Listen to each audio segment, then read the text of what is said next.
اعوذ باللہ من الشیطان الرجیم، بسم اللہ الرحمن الرحیم۔ آج ہم پڑھیں گے anatomy and his main branches. Dear friends and students, B pharmacy کے سبجیکٹ میں اناٹومی فزیالوجی جو ہے یہ بہت اہم سبجیکٹ ہے اور ہمیں تیاری کرنی چاہیے اس کے بارے میں۔ تو اس کے لیے میں آپ کے لوگوں کے لیے شارٹ کوسچنز لے کر آیا ہوں۔ امید ہے آپ لوگوں کو اچھے لگیں گے اور تیاری میں مدد دیں گے۔ یہ انشاءاللہ آپ لوگ یاد کر لیں، اس سے تیاری کر لیں تو انشاءاللہ العزیز اپنے ذہن میں رکھیں تو آپ لوگ انشاءاللہ کامیاب ہوں گے۔ Anatomy and his main branches. Anatomy and his main branches, the steady structure of human body is called anatomy. There is 7 branches of anatomy.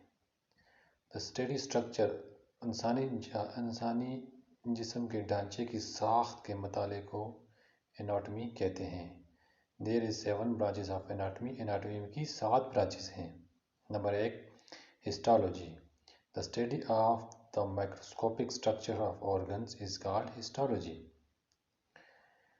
جو خوردبین کے ذریعے جس آرگنز کی ساخت کا مطالعہ کیا جاتا ہے اسے ہسٹالوجی کہتے ہیں۔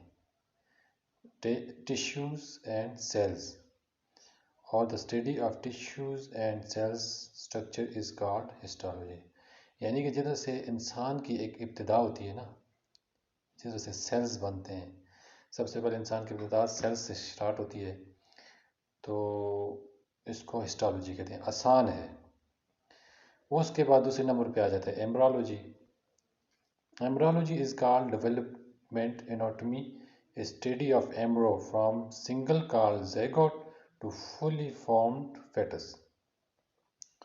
اسٹوڈنٹ یہ ایمبرالوجی جو ہے نا، جب انسان کے جسم میں نا ماں کے پیٹ میں جب بچہ پیدا ہوتا ہے، بنتا ہے، تو اس کو جب اس کی ابتدا ہوتی ہے تو اس کو زیگوٹ کہتے ہیں، اور جب وہ 40 ویک تک ہو جاتا ہے، 36 سے 40 ویک تک، تو فلی فیٹس بن جاتا ہے، یعنی کہ پورا بچہ بن جاتا ہے۔ تو اس کے متعلق ہم ایمبرالوجی کہیں گے۔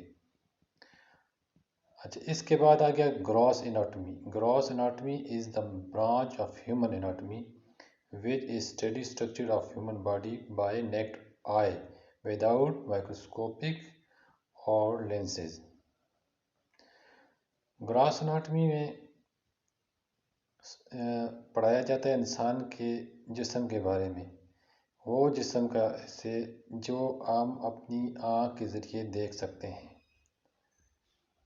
جیسے چیر پھاڑ کرنے کے بعد لنگز، پھیپھڑے، جگر، معدہ، یعنی کہ ان چیزوں کے متعلق ہو نا جو ہم اپنی آنکھ کے ذریعے دیکھ سکتے ہیں،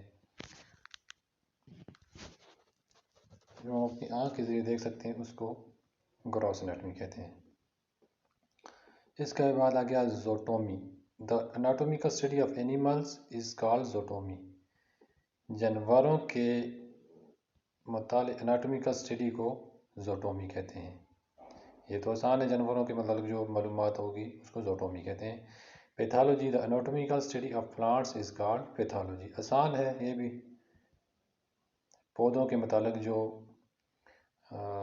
معلومات ہے اکٹھی کرنا اس کو پیتھالوجی کہتے ہیں۔ اس کے بعد آگے human anatomy. Human anatomy is anatomical study of human body is called human anatomy. Human anatomy is anatomical study of human body is called human body. انسان کے جسم کے جو مطالعہ ہے اس کے متعلق جو معلومات حاصل کی جاتی ہے اس کو ہیومن اناٹومی کہتے ہیں۔ کمپیریٹیو اناٹومی، مختلف چیزوں کی کمپیریٹیو اناٹومی کو مختلف چیزوں کی the study of the different anatomy, مختلف قسم کے آرگنز جو ہیں ان کے متعلق کو کمپیریٹیو اناٹومی کہتے ہیں۔ تو یہ 7 مین برانچز تھی۔ اگر ہم امتحان میں یہ 7 مین برانچز بھی لکھ دیں اور اس کی یہ تصویر، اس کی جو یہ جو اس کی جو تعریف ہے جو ہم نے اوپر بتائی ہے اناٹومی کی، یہ بھی لکھ دیں تو یہ ہمارے لیے بہت آسان ہو جائے گا اور ہمیں مارکس بھی پورے آئیں گے۔ اب یہ دیکھیں، یہ نیچے گراس اناٹومی، یہ پکچر میں آپ دیکھ سکتے ہیں لیفٹ سائڈ پہ gross anatomy with microscopic by naked eye, یعنی کہ جو اپنی آنکھ کے ذریعے جو ہم اعضاء کا مطالعہ کریں گے وہ گراس اناٹومی ہے۔ اور ہسٹولوجی سیلز کے مطالعے کو، جدھر سے انسان کی پیدائش شروع ہو جاتی ہے، سیلز کے مطالعے کو کہتے ہیں۔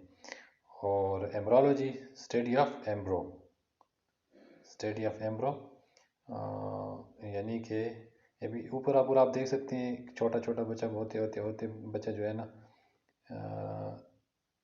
12ویں اسٹیج پہ آگے پورا بچہ بن جاتا ہے، ٹھیک ہے۔ تو ادھر سے انسان کی ابتدا ہوتی ہے، ٹھیک ہے، اس کو ایمبرو کہتے ہیں۔ یہ جب چھوٹا تھا اس کو زیگوٹ، اور جب یہ فلی فارمڈ ہو گیا یعنی کہ پورا ہو گیا تو اس کو فیٹس کہیں گے۔